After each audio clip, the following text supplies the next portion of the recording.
Hello everyone, আমি তনুশ্রী চলে এসেছি আরও একটা নতুন রেসিপি নিয়ে। দেখতেই পাচ্ছ এখানে আমি প্রথমে আলু সিদ্ধ করে নিয়েছি, তার মধ্যে একে একে দিয়ে দিলাম লবণ, হলুদ আর লঙ্কার গুঁড়ো, আর সাথে দিয়ে দিয়েছি ধনেপাতা, জিরে আর শুকনো লঙ্কা শুকনো খোলায় ভেজে গুঁড়ো করে দিয়েছি। আর এর সঙ্গে দিয়েছি সামান্য পরিমাণ আদা কুচি আর গরম মশলা গুঁড়ো।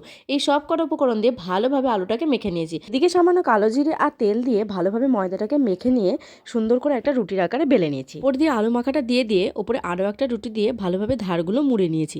এবারে দেখো একটা ছুরি নিয়ে নিয়েছি, প্রথমে লম্বা লম্বা, তারপর আড়ে আড়ে করে কেটে নিয়েছি। তারপর এগুলোকে একটা সুন্দর শেপ দেওয়ার পালা। আমি তো এরকম ভাবে করেছি, তোমরা তোমাদের পছন্দ মতো শেপ এখানে দিতেই পারো। তো এটা কেমন লাগছে অবশ্যই কিন্তু জানিও। এভাবে আমি প্রত্যেকটা কিন্তু বানিয়ে নিয়েছি।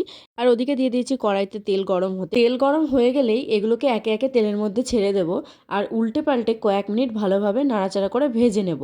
খেতে কিন্তু খুব সুন্দর হয়েছিল, একদম ছোট্ট ছোট্ট সিঙ্গারা মনে হচ্ছে। তো রেসিপিটা তোমাদের কেমন লাগলো অবশ্যই কমেন্টে জানাও। এখনকার মতো টাটা।